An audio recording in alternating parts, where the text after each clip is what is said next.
የኢራን ኒኩለር ተመታ፣ ሳውዲ ኒኩለር ታጠቀች። በመካከለኛው ምስራቅ ሰማይ ስር የጦርነት ነበልባል ተቀጣጥሎ የሰላም ጭጋግ በገዛ እጁ በወደመበት በዚህ አስጨናቂ ወቅት የዓለም ትኩረት ወደ እሱ የሳበ መላው ምድርን በህዝብ ልብ ውስጥ ስጋት ያንቀጠቀጠ አስደናቂና ዘግናኝ የጦርነት ምዕራፍ በመካከለኛው ምስራቅ ተከፍቷል።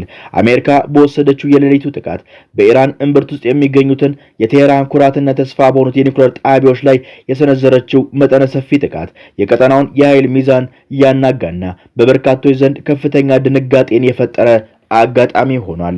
እሁድ ሌሊቱን በደቡብ ምዕራብ ኢራን በኩዝስታን ግዛት የሚገኘውና ያንን ግዙፍ በግንባታ ላይ ያለ የኒኩለር ተቋም የአሜሪካ ጥቃት ወደ ፍርስራሽነትና አመድነት ቀይሮታል። ይህንን የፈጸመውን እኩይ ተግባር በጽኑ ያወገዙት የኢራን አቶሚክ ኢነርጂ ድርጅት ድርጊቱ የዓለም አቀፍ ሕጎችን በግልጽ የጣሰ የዓለምን ሰላም ያፈረሰና ወሰን ያለፈ የሽብርተኝነት ወረራ እርምጃ ሲል በቁጣ ገልጾታል። አሜሪካ የኢራን የኒኩለር ማብለያ ስታጋይ ባደረችበት በዛኑ ቀን ትራምፕ ለኢራን የታሪክና የጂኦፖለቲካ ዋና ባላንጣ ለሆነችው ሳውዲ አረቢያ የኒኩለር ቴክኖሎጂን እንድታብላላና ታጥቃ እንድትቆም ፍቃድ መስጠታቸው መነገሩ መላው የመካከለኛው ምስራቅ ቀጠና ማማ ማቆሚያ ወደ ሌለው የኒኩለር ቦምብ ገመድ ጉተታና ወደ ተከፈተ ገደል የሚከት ስጋት ደቅኗል። ይህ እርምጃ በቀጠናው የሚገኙ ሀገራት ወደ ከፋ የምጽአት ውጥረት ውስጥ የከተተ ሲሆን የአቶሚክ መሳሪያዎች ውድድርን በማፋጠን አጠቃላይ ቀጠናው የእሳተ ገሞራ ምድር እንዲሆን የማደግ አቅም ያለው የፖለቲካ ቁማር ሆኖ ተመዝግቧል።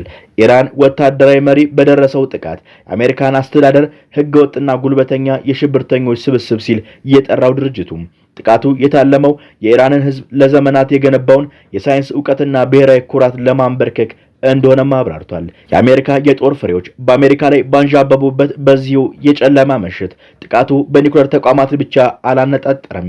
የኢራን የህይወት መሰረት የሆኑትን ግዙፍ የውሃ ማጣሪያዎች፣ ወንዞችን የሚያገናኙ ስልታዊ ድልድዮችና መላ ሀገሪቱን በብርሃን የሚያደምቁ የኤሌክትሪክ መሰረተ ልማቶች በአሜሪካ ድብደባ ወደ አመድነት ተቀይሯል።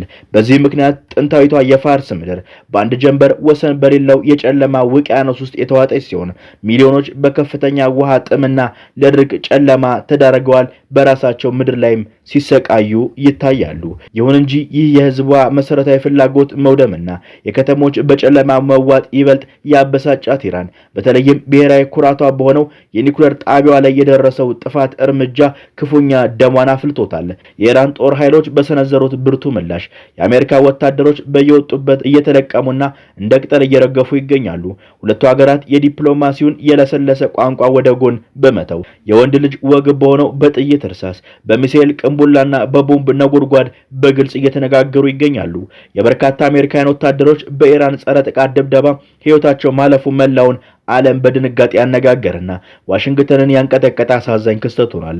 ምንም እንኳን የአሜሪካ የመከላከያ ሚኒስቴር እስካሁን የሞቱት ወታደሮች ቁጥር 16 ብቻ ናቸው በማለት ህመሟን ለመሸፈን ብትሞክርም የኢራን ወታደራዊ አዛዦች ግን እውነታው ከዚያ እጅግ የገዘፈና የሞቱት ወታደሮች ቁጥር በመቶዎች የሚቆጠሩ መሆኑን በኩራት ይናገራሉ። በተጨማሪም የኢራን ጥቃት የሚያስደንቅ የቴክኖሎጂ የጦር አቅም የታጀበ በመሆኑ እስካሁን ከ400 በላይ የአሜሪካ ወታደሮች ከባድና ቀላል የአካል ጉዳት አስተናግዷል። ውጊያው በመሬት ላይ ብቻ ሳይወሰን ወደ ሰማዩም አድጎ የአሜሪካ የአየር የበላይነትን በኢራን ዘመናዊ ሚሳኤሎች ሳቢያ ትልቅ ውርደትን አስተናግዷል። በአየር ላይ ያንዣበቡ የነበሩ በርካታ የተራቀቁ የአሜሪካ ድሮኖች፣ የውጊያ ሄሊኮፕተሮች፣ እጅግ ዘመናዊ የሆኑ የውጊያ ጄቶች፣ የጦር አውሮፕላን ነዳጅ የሚመግቡ ግዙፍ አውሮፕላኖች በኢራን የአየር መከላከያና ሚሳኤሎች እየተቀነደቡና እየተመቱ ሰማዩን ጥቁር ጢስ አልብሰውታል። ይህ አዲስና አደገኛ አጋጣሚ የተከሰተው የኢራን አቶሚክ ኢነርጂ ኃላፊ መሐመድ እስላሚ ከወራት በፊት በቡሽሄር የኒኩለር ጣቢያ አቅራቢያ በአሜሪካና በእስራኤል ጥምረት የተሰነዘረው አጥፊ ጥቃት በመቃወም ለዓለም አቀፉ አቶሚክ ኢነርጂ ዋና ዳይሬክተር ራፋኤል ግሬስ ይፋዊ የቬቶ አቤቱታ ባቀረቡበት ማግስት ነው። እስላሚ በጥበቃ ስር ባሉ የኒኩለር ተቋማት ላይ የሚፈጸሙ ተደጋጋሚ ጥቃቶች የሪአክተሮች ደህንነትን በከፍተኛ ደረጃ አደጋ ላይ የሚጥሉ በመላው ቀጠና ላይ ደግሞ ሊቀለበስ የማይችል አሰቃቂ የራዲዮ አክቲቭ ጨረር ፈሳሽ በመልቀቅ ምድርን ወደ ምጽአት አውድማ የሚቀይሩ መሆናቸውን አበክረው አስጠንቅቀዋል። በመሆኑም የዓለም አቀፉ የአቶሚክ ኢነርጂ ይህን ህገወጥ ድርጊት የኒውክሌር መሳሪያዎችን ማሰራጨት እገዳ ውል የኤጀንሲውን መመሪያዎችና ዓለም አቀፍ ድንጋጌዎችን የጣሰ የጠብ አጫሪነት ወንጀል ሲል በይፋ እንዲያወግዘው የሞራልና የህግ ጥሪ አቅርቧል። የቀጠናውንም እሳት እስከ ጥጉ አኑሮታል። በዚህ ሁሉ ቀውስ መሃል ኢራን በፍጹም የኒውክሌር ቀውስ ባለቤት መሆን የለባትም በሚል ጽኑ አቋም ከቴህራን ጋር የሞት ሽረት የውረድን ውረድ ውጊያ ውስጥ የገቡት የአሜሪካው ፕሬዝዳንት ዶናልድ ትራምፕ የወሰዱት ያልተጠበቀ የፖለቲካ እርምጃ የሁኔታውን አደገኝነት ወደ ላቀ ደረጃ አሸጋግሮታል። ትራምፕ ለኢራን የታሪክና የጂኦፖለቲካዊ ባላንጣ ለሆነችው ሳውዲ አረቢያ የኒውክሌር ቴክኖሎጂ እንድታብላላና ታጥቃ እንድትቆም ፍቃድ መስጠታቸው መነገሩ መላውን የመካከለኛው ምስራቅ ቀጠና ማቆሚያ ወደሌለው የኒውክሌር ቦምብ ገመድ ጉተታና ወደ ተከፈተ ገደል የሚከት ስጋት ደቅኗል። ይህ እርምጃ በቀጠናው የሚገኙ ሀገራት ወደ ከፋ የምጽአት ውጥረት ውስጥ የከተተ ሲሆን የአቶሚክ መሳሪያዎች ውድድር በማፋጠን አጠቃላይ ቀጠናው የእሳተ ገሞራ ምድር እንዲሆን በማድረግ አቅም ያለውን ሁኔታ የሚፈጠር ነው። ነገር ግን በዚህ ብቻ አላበቃም። የጦርነቱ አውድማ አቅጣጫን ቀይሮ አሜሪካ ያልጠበቀችውና እጅግ አሰቃቂ የሆነ የሽፈትና ስራ ገጽታ እንድትጋፈጥ አስገድዷታል። በመሬት ላይና በአየር ላይ የፋርስ አንበሶች ሆኑት በአየር ላይ የተቃጠሉት እነዚህ የአሜሪካ የቴክኖሎጂ አውሬዎች ፍርስራሽ ወደ መሬት እየረገፈ ሲሆን ይህ አጋጣሚ ሀያሏ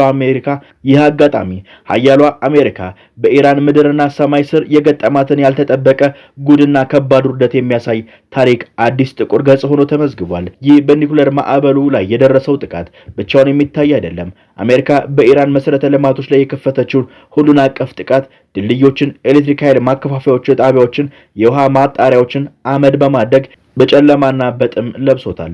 በዚህ ማለ ጦርነት ነበልባል ከምድር ወደ አየርም ወደ ባህር ተሻግሯል።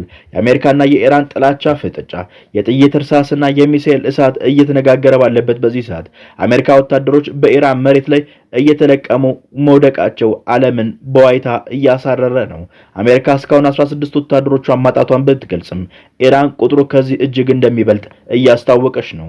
ከዚህም በላይ 400 የሚጠጉ የአሜሪካ ወታደሮች በቁስል ተገፍተው በሆስፒታል አልጋ ላይ ይገኛሉ።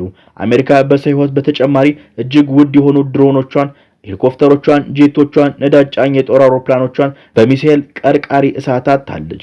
የአሜሪካ መከላከያ ሚኒስቴር የወታደሮቹን ህልፈትና ቴክኖሎጂ አቅም መመናመን እየታዘበ ባለበት በዚህ አስፈሪ ወቅት በዮርዳኖስ ተራሮች መካከል 2 የሞቱና 1 የጠፉ ወታደር አካል መገኘቱ የጦርነቱን አስከፊነት በደም ማህተም ያረጋገጠ ሆኗል። የዘጠነኛው ምሽት የቦምብ ድብደባ እንደቀጠለ ሳለ የአካባቢው ቀጠና ውጥረት በቁጥጥር ውጭ ሆኗል። በኦማን ባህር ዳርቻ አንድ መርከብ በእሳት ስትጋይ የአሜሪካ የውጭ ጉዳይ ሚኒስትር ማርክ ሩቢዮ በኢራን የባህር ላይ ጥቃት ላይ ያላቸውን ቁጣ ሲገልጹ ይሰማል። ኩዌት በሰማያዊ ላይ የሚታዩ ጠላትን የሞላቸውን የድሮን እንቅስቃሴ የአየር መከላከያዎችን ስታንቀሳቀስ በባህሬን የድንገተኛ አደጋ ሳይረኖች የጦርነቱን አስፈሪነት እያስተጋቡ ናቸው። በዚህ ሁሉ ጥረት ውስጥ እጅግ አስገራሚ የፖለቲካ ምጸት እየተከሰተ ነው። ፕሬዝዳንት ዶናልድ ትራምፕ ኢራን የኒውክሌር ኃይል እንዳትታጠቅ በሚል ሰበብ ከኢራን ጋር ከፍተኛ ውጊያ ውስጥ ገብተው ሳለ በሌላ በኩል ደግሞ ለኢራን ታላቅ ባላንጣ ለሆነችው ለሳውዲ አረቢያ የኒውክሌር ቴክኖሎጂ እንድታብላላ መፍቀዳቸው የመካከለኛው ምስራቅ ቀጠናና የኒውክሌር ቦምብ ገመድ ላይ የተንጠለጠለ